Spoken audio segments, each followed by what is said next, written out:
इस लड़के को एक अजीब बीमारी है जिसके चलते वह किसी भी लाल चीज को देखकर बेहोश हो जाता है और वह अपनी इस बीमारी से बचने के लिए लड़का हमेशा ही काला चश्मा पहन के रखता है। यहाँ तक कि अगर कोई लड़की ऑफिस में लाल लिपस्टिक लगाकर आती है तब उस हालत में उसे अंदर नहीं घुसने दिया जाता। इन सबसे अनजान यह पापा की परी गुस्से में आकर लड़के की तरफ एक लाल खिलौना फेंकती है, जिस वजह से लड़के का चश्मा गिर जाता है और उसकी नजर उसी लाल खिलौने पर पड़ती है और उसका सर घूमने लगता है और वह वहीं चक्र खाकर गिर जाता है। दरअसल इस कंपनी ने लड़की की पेंटिंग को कॉपी कर लिया था और बस यही एक इकलौती वजह थी लड़की को उस पर गुस्सा आने की। लेकिन वो यही नहीं रुकती। अगले दिन लड़की उसके केबिन में आकर उसी लड़के को लाल रंग दिखाती है, जिसे देखकर लड़के को वापस चक्कर आने लगता है। लेकिन वो गिरने से पहले लड़की को पकड़ लेता है, जिसके बाद वो देखता है कि उसका सर चकराना बंद हो गया है। लेकिन लड़की उसे अपने से दूर करने पर फिर से उसका सर घूमने लगता है, पर इस बार गिरने से पहले ही लड़की उसे पकड़ लेती है। अब लड़का समझ चुका था कि इस लड़की के पास होने पर ही उसकी बीमारी ठीक हो सकती है। लड़का समझ गया कि लड़की के पास होने पर अब उसे चक्कर नहीं आ रहे। तभी उसका मैनेजर भी अंदर आ जाता है और वो ये देखकर लड़की को बाहर जाने को कहता है, मगर लड़का उसे रोक लेता है। लड़की उसे बताती है कि मेरी इन सब में से यह पेंटिंग सबसे बड़ी मास्टरपीस है और वो फूलों और कांटों में छपे अपने सरनेम को दिखाती है। लड़का अपना चश्मा नीचे करके देखता है तो उसे लाल रंग देखकर चक्कर आने लगते हैं। तभी उसका हाथ लड़की से टच हो जाता है और वह वापस नॉर्मल हो जाता है। अब लड़का बार बार लड़की को टच करके लाल रंग को देख रहा था कि अब उसे चक्कर नहीं आ रहे, मगर लड़की उसे पागल समझती है। तभी लड़की गुस्से में आकर लड़के से कहती है कि मेरे काम की चोरी इतने कमाल की बात है जो तुम बार बार उसे अनदेखा कर रहे हो। तभी लड़का कहता है कि मैंने आपकी बात को गौर से सुना और आपको पूरा इंसाफ मिलेगा। तभी लड़की कहती है कि मुझे निराश मत कीजिएगा, नहीं तो मैं मीडिया और कानून की मदद से मेन अपना हक लेकर रहूंगी। यह कहकर लड़की वहां से चली जाती है। तभी लड़का मैनेजर से कहता है कि आज जो भी हुआ वह किसी चमत्कार से कम नहीं हुआ, क्योंकि उसे पता है कि उसकी बीमारी लड़की ही ठीक कर सकती है। अरे टेस्ट नॉर्मल बताता है, सिर्फ एक चीज को छोड़कर, और वो है आयरन सिंड्रोम। डॉक्टर लड़के को बताता है कि यह बहुत आम बीमारी है, बल्कि यह तुम्हें बीमारी किसी जबरदस्त हादसे से हुई है, इसलिए तुम जब कभी भी लाल को रंग देखते हो तो तुम बेहोश हो जाते हो। लड़का डॉक्टर को लड़की के बारे में बताता है कि जब वो मेरे पास होती है तो मुझे चक्कर आना बंद हो जाते हैं। तो डॉक्टर उस लड़की को हरदम अपने पास रखने को कहता है। अब लड़के को पता लगता है कि उसके ऑफिस में ही किसी ने लड़की की पेंटिंग को चुराकर कंपनी में लगाया है, तो लड़का उसे तुरंत सस्पेंड करने को बोलता है। कंपनी में आज किसी डिजाइनर ने डिनर पार्टी रखी है, मगर लड़का अकेला नहीं जाना चाहता। वह उस लड़की को भी साथ लेना चाहता है ताकि उसे चक्कर ना आए।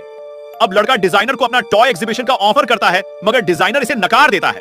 वह कहता है कि मैं जहां पर डील करने नहीं आया बल्कि अपनी पार्टी में एंजॉय करने आया हूं। तभी लड़का उसे तीरंदाजी में चैलेंज करता है, अगर तुम जीत गए तो मैं तुम्हारे टॉय एग्जीबिशन में जरूर आऊंगा। तभी उनके बीच में मुकाबला शुरू हो जाता है। लड़का एक एक करके सारे तीर निशाने पर लगा देता है और डिजाइनर हार जाता है, जिस वजह से उनकी डील पक्की हो जाती है। अब लड़का लड़की को अपनी कंपनी में एक जॉब ऑफर करता है और उसे एक कॉन्ट्रैक्ट भी दे देता है। लड़की उस कॉन्ट्रैक्ट को खोलकर देखती है, पर लड़का उसे घर जाकर देखने को कहता है। अब लड़की घर जाकर कॉन्ट्रैक्ट देखती है तो उसके होश उड़ जाते हैं। उसमें उसे कंपनी में एक लिविंग असिस्टेंट के तौर पर चुना है। लड़की ये देखकर आग बबूला हो जाती है। अगले दिन लड़की उसके ऑफिस में जाकर यह ऑफर मना कर देती है और कहती है कि मैं यहाँ पर फैशन डिजाइनर बनने आई थी, ना कि किसी की लिविंग असिस्टेंट। लड़का दोबारा लड़की के घर जाकर उसे पैसे का लालच देकर कॉन्ट्रैक्ट लेने को कहते हैं, मगर लड़की साइन की जगह एक कछुआ बना देती है। वह लड़की का बार बार पीछा करके उसे बहुत बड़े बड़े ऑफर देते हैं, मगर लड़की हर बार की तरह उनके ऑफर को ठुकरा देती है। अब लड़की अपना फैशन डिजाइनर का इंटरव्यू देने जाती है, मगर वह उसमें भी रिजेक्ट हो जाती है।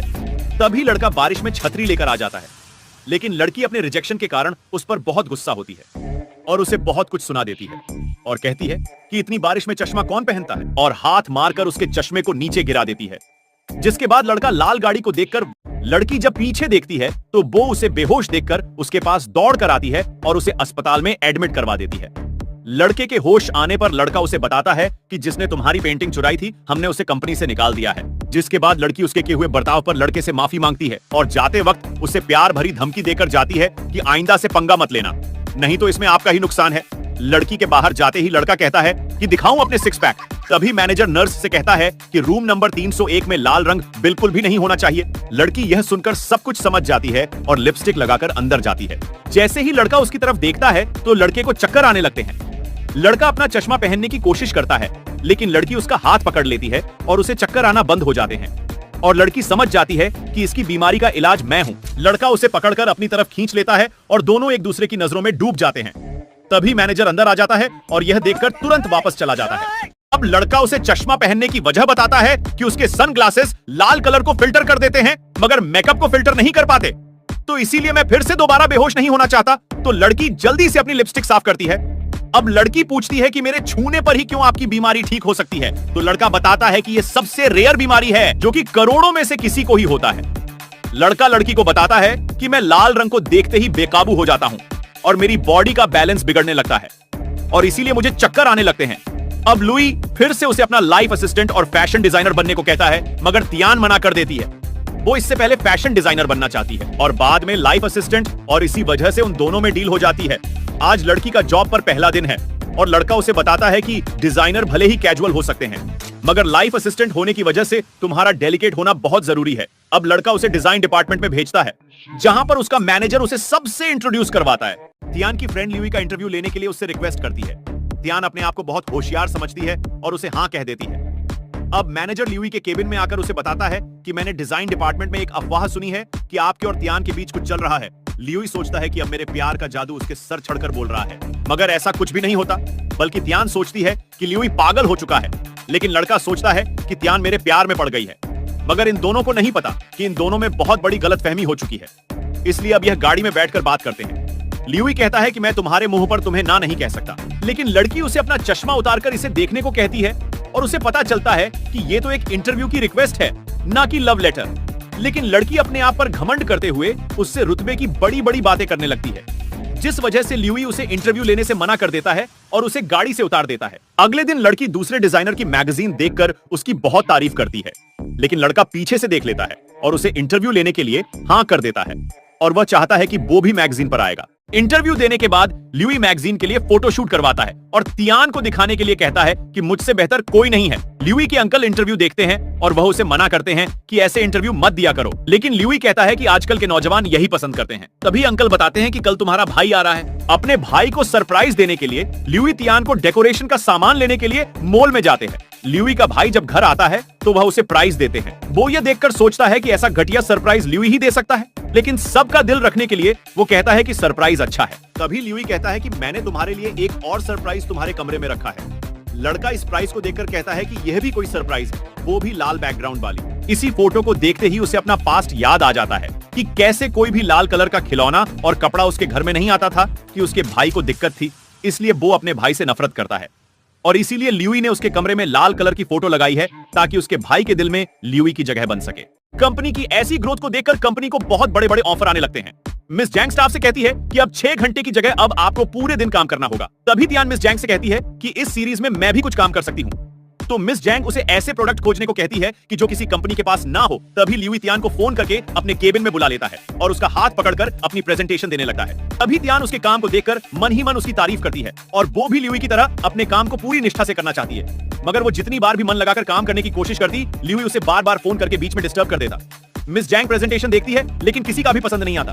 तभी तियान थोड़ा लेट आती है और जब प्रेजेंटेशन दिखाने की बारी आती है तो तियान कहती है कि अभी थोड़ा सा बाकी है और इसी बात से गुस्सा होकर मिस जैंग उससे कहती है कि ये बहुत इंपॉर्टेंट प्रेजेंटेशन है, ये कोई तुम्हारे स्कूल का होमवर्क नहीं है जो तुम बाद में कर लोगी। तियान अब ल्यूई से कहती है कि दिन में मुझे डिजाइनिंग का बहुत कम होता है, तो इसलिए आप दोपहर को चश्मे का इस्तेमाल कर लीजिए और रात को मैं आपकी लाइफ असिस्टेंट का काम संभाल लूंगी।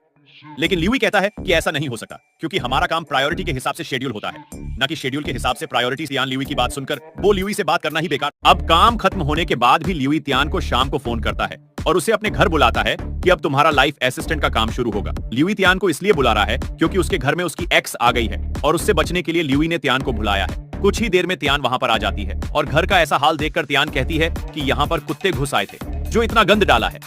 तभी ल्यूई को बहाना मिल जाता है अपनी एक्स से बचने का और ल्यूई उसे यहाँ पर रखी हुई यूनिक पेंटिंग को सही करने को कहता है। तियान सीढ़ी पर चढ़कर सामान ठीक कर ही रही होती है और अचानक से उसका पैर फिसलता है और वो ल्यूई के ऊपर गिरती है और गलती से तियान ल्यूई का माथा चूम लेती है। ये देखकर ल्यूई की एक्स का पारा चढ़ जाता है और वह सोचती है कि आज तक मैंने ल्यूई को किस नहीं किया तो इसने कैसे कर लिया। तियान श्रम के मारे बाहर भागने की कोशिश करती है लेकिन उसे हड़बड़ी में पता नहीं चलता कि दरवाजा पीछे की जगह आगे है और वो जल्दी से वहां से भाग जाती है और ल्यूई भी उसके पीछे पीछे चला जाता है। तियान को अपने आप में गिल्टी महसूस होता है। वह समझती है कि कल मैं उससे आंखें कैसे मिलाऊंगी कि तभी ल्यूई तियान को पीछे से आवाज लगाता है और कहता है कि ये लो तुम्हारा बैग, तुम अंदर ही बुलाई थी। तियान अपना बैग लेकर भाग जाती है। तभी ल्यूई की नजर लाल फूलों पर पड़ती है। ल्यूई को लगता है कि वह बेहोश हो रहा है लेकिन उसे कुछ भी नहीं होता। वह यह देखकर लड़के को रुकवाकर वापस से उन लाल फूलों की तरफ देखता है लेकिन उसे फिर से कुछ नहीं होता। ल्यूई अपने मैनेजर को कॉल करके कल की सारी मीटिंग कैंसिल करवाने को कहता और डॉक्टर ली से अपॉइंटमेंट ले लो। बचपन में हुए हादसे की वजह से ल्यूई को ऐसी बीमारी हो गई है, इसलिए अब उसे किसी अपने की जरूरत है। तो डॉक्टर उसे बताता है कि यह रेड फोबिया तुम्हारे दिमाग का ही फितूर है। रात में हुआ हादसा ल्यूई डॉक्टर को बताता है। डॉक्टर ल्यूई को बताता है कि जिस वजह से तुम्हारा यह रेड फोबिया शांत होता हो, उससे तुम्हारी दिमाग की नसें भी खुल सकती हैं और तुम बिल्कुल ठीक हो सकते हो। ल्यूई अपने मैनेजर को टियान का शेड्यूल पता करने भेजता है, लेकिन मैनेजर ल्यूई से कहता है अब तो आपको लाल रंग से डर भी नहीं लगता, तो आपको अभी भी टियान को अपने साथ क्यों रखना है। तभी ल्यूई मैनेजर से कहता है कि अगर मैं तुम्हें ही कहूं कि अब तुम्हारी कोई जरूरत नहीं है तो तुम्हें कैसा लगेगा। तो मैनेजर कहता है कि मैं रो रो कर दरिया भर दूंगा। तो इसीलिए ल्यूई आज आर्ट शो में टियान को सब कुछ बता देगा। ल्यूई और टियान आर्ट शो में बड़े बड़े आर्टिस्ट की पेंटिंग और यूनिक कलाकारियों को देखते हैं। टियान ल्यूई को यही चश्मा पहनकर रुकने को कहती है, लेकिन तभी कुछ लड़कियां ल्यूई का मजाक उड़ाने लगती है और टियान ये सुनकर गुस्से में आकर उन्हें मुंह तोड़ जवाब देती है। जिसके बाद टियान की नजर एक एक्सपेंसिव क्यूट कैट की आर्ट पर पड़ती है। तो ल्यूई उसे बताता है कि हमने इसकी ऑथराइजेशन किसी को भी नहीं दी। ल्यूई कॉल करके मैनेजर से इस आर्ट के सारे कॉपीराइट ऑथराइजेशन इकट्ठे करने को कहता है। तभी टियान देखती है कि ल्यूई इस पेंटिंग में लाल रंग को देखकर बेहोश नहीं हुआ। तो ल्यूई उसे बताता है कि अब मैं ठीक हो गया हूं। तो टियान ल्यूई से कहती है कि अब मुझे आपकी लाइफ असिस्टेंट बनने की कोई जरूरत नहीं है और अब मैं अपने काम पर पूरा फोकस कर सकती हूं। पेंटिंग की ऑथराइजेशन वापस लाने के लिए अब ल्यूई अपने भाई को शिया फेंग के साथ मीटिंग करके पेंटिंग की ऑथराइजेशन वापस लाने के लिए कहता है, लेकिन ल्यूई का भाई अभी बिजनेस में अनाड़ी था और इसीलिए अब ल्यूई अपनी एक्स को अपने भाई के साथ शनशुई गांव में ऑथराइजेशन लाने के लिए भेज देता है। वहां पहुंचकर दोनों में बहस हो जाती है और इसी बीच शनशुई गांव का मॉन्यूमेंट स्टोन को गिरा देते हैं, जिस वजह से वहां के लोग उन्हें पकड़ कर ले जाते हैं। तभी ल्यूई को अननोन नंबर से कॉल आती है और पता चलता है कि उसके भाई ने वहां पर कुछ गड़बड़ कर दी है, जिस वजह से वहां के लोगों ने उन्हें पकड़ लिया है। यह पता लगते ही ल्यूई और टियान वहां आते हैं और उनसे डील करके उन दोनों को छुड़ा लेते हैं। शिया फेंग की तलाश करते करते उन्हें लुओसी मिल जाता है। ल्यूई लुओसी से पूछता है कि तुम जहां कैसे। वो बताता है कि मैं यहां पर फोटोग्राफी करने आया हूं। तभी ल्यूई पेंटिंग को हाथ लगाकर देखता है तो पेंटिंग गीली होती है। ल्यूई समझ जाता है कि यह पेंटिंग अभी अभी ही बनी है, इसलिए वह अभी यहां दूर तक नहीं गए होंगे। तभी ल्यूई और टियान को उनके घर का पता लग जाता है, लेकिन वो दरवाजा नहीं खोलते। तभी ल्यूई उन्हें पैसों का लालच देकर उनसे दरवाजा खुलवाने की कोशिश करता है, लेकिन वह पेंटिंग की ऑथराइजेशन के लिए ल्यूई और टियान शिया फेंग के घर के बाहर डेरा डालकर सो जाते हैं। तभी ल्यूई दरवाजा खुलने की आहट सुनता है और ल्यूई जान जाता है कि यह कोई शिया फेंग नहीं बल्कि लुओसी ही शिया फेंग है। ल्यूई उसे पेपर पर साइन करने को कहता है, पर लुओसी मना कर देता है। लुओसी अपनी बीती हुई यादें ल्यूई को बताता है। ल्यूई बातों को सुनकर कहता है कि मैं समझ सकता हूं कि आप पर क्या गुजर रही है, जिसके बाद लुओसी पेपर पर साइन कर देता है। कुछ देर बाद ल्यूई के भाई को पता चलता है कि हमें पेट कैट ऑथराइजेशन नहीं मिली, तो वो ल्यूई को बताने की कोशिश करता है, लेकिन ल्यूई उसे बताता है कि सब कंट्रोल में है, कल सब कुछ प्रेस कॉन्फ्रेंस में क्लियर कर देंगे। तभी ल्यूई के भाई को मीडिया घेर लेती है, जिसके बाद वो बताता है कि आपके सारे सवालों के जवाब मिस्टर ल्यूई खुद आकर देंगे। अब ल्यूई मदद मांगने के लिए डॉक्टर ली को अपनी लोकेशन भेजता है। ल्यूई के मोबाइल में नेटवर्क ना होने की वजह से ल्यूई टेबल पर चढ़कर नेटवर्क ढूंढने की कोशिश करता है, लेकिन उसका पैर फिसल जाता है और वो सीधा टियान का माथा चूम लेता है, जिसके बाद ल्यूई कहता है कि टियान का माथा बहुत मीठा है। ल्यूई का भाई मीडिया को उसके आने तक रोक के रखता है, मगर मीडिया वाले उसे ही जवाब देने को कहते हैं और क्यूट पेट सीरीज की ऑथराइजेशन के बारे में पूछते हैं, मगर ल्यूई अभी रास्ते में ही है। तभी मीडिया में बैठा एक दलाल कहता है कि तुम मीडिया वालों का वक्त खराब कर रहे हो, अगर तुम्हारे पास ऑथराइजेशन नहीं है तो तुम बोल दो। तभी ल्यूई हीरो की तरह एंट्री मारकर मीडिया के सारे सवालों के जवाब देकर उन्हें ऑथराइजेशन के कागजात दिखाता है और उनका मुंह बंद करवा देता है। अब ल्यूई के अंकल ल्यूई को शादी के बारे में सोचने के लिए कहते हैं, लेकिन ल्यूई कहता है कि मैं किसी और को पसंद करता हूं। अब शाम को ल्यूई टियान को फोन करके डिनर करने को कहता है, लेकिन टियान बताती है कि वो पेट सीरीज की प्रमोशन के लिए आई है। ल्यूई अपने मैनेजर के साथ टॉय एग्जीबिशन में इंस्पेक्शन करने आता है। ल्यूई पूछता है कि ये डाल इतनी मोटी क्यों है। जब ल्यूई पास आकर देखता है तो वो टियान होती है। अब वह दोनों डिनर करने रेस्टोरेंट में जाते हैं। तभी ल्यूई को मैनेजर की बोली हुई बातें याद आती हैं। ल्यू टियान के साथ नजदीकियां बढ़ाने की कोशिश करता है, लेकिन ल्यू हर बार की तरह नाकाम रहता है। अब ल्यू अपने मैनेजर से कहता है कि टियान मुझे पसंद तो करती है, लेकिन कह नहीं पाती। मैनेजर कहता है कि यह आपका भ्रम है, टियान आपको पसंद नहीं करती, क्योंकि टियान आपका हर काम आपकी लाइफ असिस्टेंट समझकर करती है, जिस वजह से आपको। अब टैंग ल्यूई को बताता है कि प्यार जताने का एक और तरीका है, नशे में बोलना। शराब पीकर दिल की बात जुबान पर आती है और इसलिए कोई बुरा भी नहीं मानता। और इसी चक्कर में अब ल्यूई शराब का नाटक करके होटल के मैनेजर से कॉल करवाकर टियान को वहां बुलाता है। टियान ल्यूई को नशे में देखकर उसे घर ले जाती है। ल्यूई टियान से कहता है कि तुम कुछ कहना चाहती हो तो बेझिझक बोल दो। टियान बताती है कि अब आपकी बीमारी ठीक हो चुकी है, तो इसलिए अब मैं आपकी लाइफ असिस्टेंट नहीं बनना चाहती और मैं फ्री टाइम में अपने काम पर पूरा फोकस करना चाहती हूं। लेकिन ल्यूई इस बार भी टियान को इंप्रेस करने में नाकाम रहता है। अब ल्यू और टियान पेट सेरेमोनी लॉन्च पर जाते हैं। वहां उन्हें लुओसी भी मिल जाता है। ल्यूई लुओसी को टियान के साथ देखकर ल्यूई टियान का हाथ पकड़कर उसे वहां से ले जाता है। टियान ल्यूई को ऐसा करने की वजह पूछती है तो ल्यूई बताता है कि लुओसी तुम्हें छू रहा था और मेरा छूना तुम्हें बदतमीजी लग रहा है। इसी गलत फैमिली की वजह से उन दोनों में थोड़ा झगड़ा हो जाता है और टियान वहां से चली जाती है। मिस्टर टैंग ल्यूई से पूछता है कि टियान के गाल पर हाथ किसने रखा था, तो ल्यूई हंसकर कहता है कि मैंने रखा था। ल्यू सोचता है कि उसने कही इसे फ्लर्ट तो नहीं समझ लिया। मिस्टर टैंग कहता है कि लड़कियां थोड़ी शर्मीली होती है, क्या पता उसके दिल में भी आपके लिए लड्डू फूट रहे हो। टियान को इंप्रेस करने के लिए ये दोनों बियर पीने का चैलेंज रखते हैं, जो जितनी पिएगा वो जीत जाएगा। अब ये दोनों एक के बाद एक क्लास घटकते जाते हैं। पीने के बाद ये दोनों एक दूसरे को ताने देने लगते हैं। ये दोनों इतनी ज्यादा पी लेते हैं कि इन दोनों से चला भी नहीं जाता। तभी टियान इन दोनों को होटल का रूम बुक करवाकर इन दोनों को बेड पर पटक देती है। अगले दिन जब इनको होश आता है तो एक दूसरे को बेड पर देखकर इनके रोंगटे खड़े हो जाते हैं। तभी ल्यूई लुओसी को धमकी देकर जाता है कि टियान से दूर रहो, मगर लुओसी कहता है प्यार इंसान के हालात नहीं देखता बल्कि जज्बात देखता है। अब मिस्टर टैंग ल्यूई से पूछता है कि आप कल टियान के साथ गए थे, तो आप लुओसी के साथ बेड पर कैसे पहुंचे। तभी ल्यूई कहता है कि यह सब कुछ तुम्हारी वजह से हुआ है, जो कुछ भी तुमने मुझसे कहा मैंने वो किया। अब मिस्टर टैंग कहता है मेरे पास एक और आइडिया है, आप किसी एक लड़की को अपने साथ रखिए जिससे टियान को जलन होगी और फिर उसके दिल की बात जुबान पर होगी, जिसके बाद आपके मजे ही मजे होंगे। मगर ल्यूई कहता है कि यह दूसरी लड़की मिलेगी कहां। तभी ल्यूई के अंकल का फोन आता है और वो कहते हैं कि 2 बजे तुम्हें लड़की मिलने आ रही है। जिसके बाद ल्यूई अंकल से कहता है कि मिस्टर टैंग ल्यूई से कहता है कि आपके अंकल ने कहा है कि डेट से जाने से पहले मैं आपको चेक कर लूं। ल्यूई टैंग से कहता है कि कहना क्या चाहते हो। तो टैंग बताता है कि आपके अंकल ने बोला है कि ताश के पत्ते आपके पास नहीं होने चाहिए, वो चाहते हैं कि आप जवानों जैसा बर्ताव करें। ल्यूई कहता है कि यह कुछ ज्यादा नहीं हो रहा। टैंग कहता है कि मैं भी वही बोल रहा हूं जो आपके अंकल ने मुझसे बोलने के लिए कहा है। ल्यूई बताता है कि मैं भी इस ब्लाइंड डेट को बेहतरीन बनाना चाहता हूं, मुझे बस टियान को जलाना है ताकि बो लुओसी को छोड़कर सीधा मेरे पास आ जाए। ल्यूई डेट पर आता है तो बो लुओसी को लड़कियों के साथ देखकर सोचता है कि बड़ा ही रंगीन आदमी है। तभी लुओसी से मिलने टियान वहां आ जाती है। उसके पीछे पीछे ही वो लड़की भी ल्यूई से मिलने आ जाती है। लड़की ल्यूई से बात करती है पर ल्यूई का ध्यान कहीं और ही है। ल्यूई लड़की को बहुत महंगा बैग गिफ्ट करता है, लेकिन लड़की को नहीं पता कि ये सब कुछ ल्यूई टियान के लिए कर रहा है। तभी टियान और लुओसी चले जाते हैं और ल्यू भी उनके पीछे चला जाता है। ल्यूई टियान को लुओसी के साथ देखकर ल्यूई लुओसी के बारे बहुत कुछ अनाप शनाप बोल देता है, जिसके बाद टियान चली जाती है। लेकिन ल्यूई फिर से उसे रोककर बताता है कि मैंने तुम्हारे लिए यह ब्लाइंड डेट फिक्स करवाई थी, मगर सब कुछ गड़बड़ हो गया।